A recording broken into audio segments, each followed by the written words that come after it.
So, in Orebound, you can create a minecart railway system, which is going to be a lot faster than conveyor belts. So, in this video, we're going to go through exactly how you can set it up. And this container is the end goal for my railway. So, if we go along the conveyor, if we get to the top, you're going to see minecart station number 1. You need to do quite a lot of research to unlock these. I will very quickly show you. If we go back down here to the base of the research station, when we interact with it, you're going to have 7,000 gold because you need to unlock elevators, then unlock the railway, like the rail network.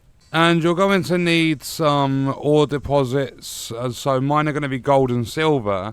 So you need to have everything to set up a drill, then you need to set up the steam network, like the steam pipes and everything. And then the minecart stations, they're not too expensive. 10 iron plates, 10 copper plates, and 20 wood. Then the rail is going to be where all of your costs come in. They're 1 iron ingot and 2 wood each one. And for my railway network, yeah, there's a lot of rail. So coming back up to the minecart station, this is like, we'll go through this menu once we've got it all fully set up. But basically, what I've done so far, like I've done the majority of it, just so that you guys aren't having to watch me do loads and loads of placing rails and moving things around. But we'll have a rail that comes off this end, goes all the way around, and if we follow this rail, it goes very, very, very deep into this mine.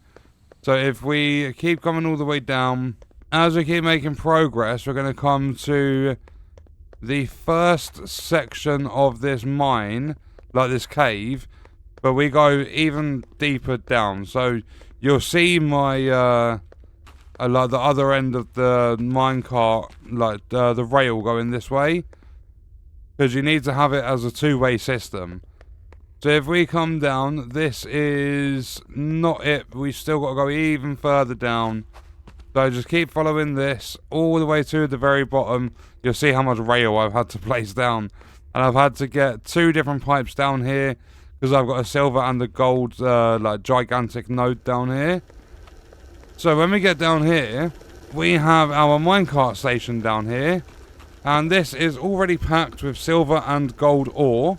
So from the silver deposit over there, we've got a drill set up with steam and everything, conveyor belt coming into a merger, and that goes in through a conveyor into the minecart station. And you want to set this one up for exporting. So it says exports, items to feed to minecarts. So this is the stuff you want to put into minecarts. And then the other one you want to just do the opposite. So uncheck this and check the import one. So there's items to accept from minecarts. And if we now follow this, because we've got the gold and the silver, if we now follow the rail all the way back up, so that's basically all you want to do. You want to get a station like A and station B. You can obviously expand your network as you get further in, but like to start it off with building it, you want to get station A, station B, and you want to have 2 tracks, because your minecarts need to go back and forth. And you want to feed a conveyor in with like whatever ore you're going for. So mine's gold and silver. If you're only doing one, you obviously won't need the merger or anything. So now we are back with my mine rail. We're just going to bring this all the way up to the surface. It's nice and easy to place this stuff. I'd say the developers have done really, really well with the efficiency of actually creating conveyor and rail networks. Not only do they overlap without any collision, but they will also create little tunnels and stuff. They will actually get rid of some dirt. They don't do it with every last bit. But if we keep coming up, this is going to be the import side. When I've got to the end, we're going to attach it, and that is going to be our rail set up. So now what we want to do is just double check. This one is unchecked for exporting, checked for importing. So now, providing you have the materials, is 5 iron plates, 5 iron cogs, and 5 wood, we are going to spawn a minecart. So you'll see it does nothing there because it doesn't have anything.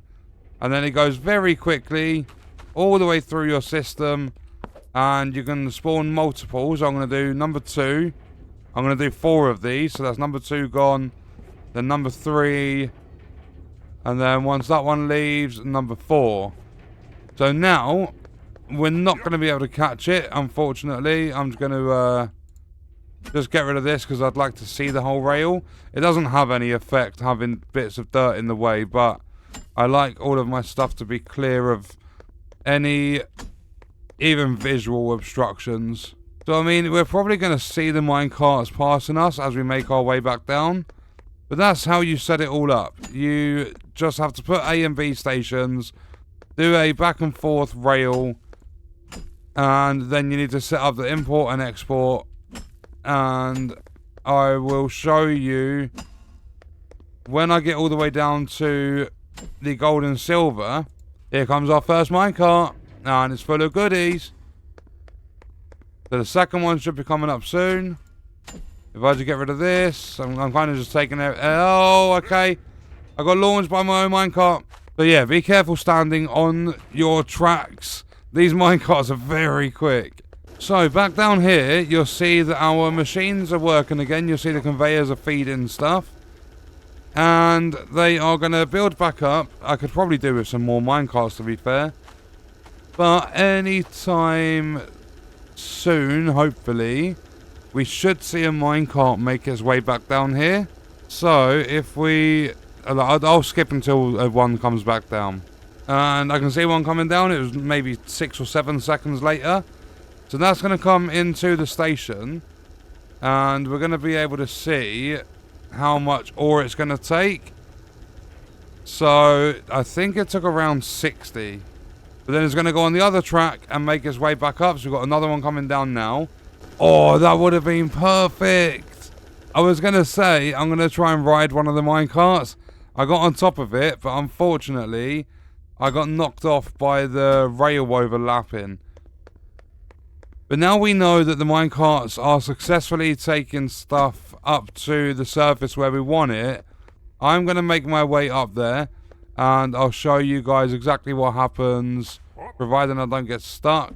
So now we are back at the surface. What's happening is, you'll see that our ores are flooding down to the base. If I just build... If I copy this, so you'll see we've got our ore coming out. It's only gold at the moment, so I'm guessing all the silver's done. Do we have any minecarts on their way back up? We should have soon. Yeah, so there's one just coming right now. Now, I'm not sure if this has gold or silver. I think that's gold, so that's going to drop off, and yeah, it's all gold. But now, from the exit conveyor, if we come down to this container, what you are going to see is at our base, so we don't need to travel for it, we have a bunch of silver and gold. And what we can do with that is if I grab 400 of this, I can take it over to these, go gold ingots, transfer that, then do the same thing there. And once I've done all 4 of them, I'm going to end up with 200 gold ingots, just like that. You'll see on the conveyor now there's a mixture of silver and gold. So you're not going to be left with just one resource and one stuck in the minecart station all the time.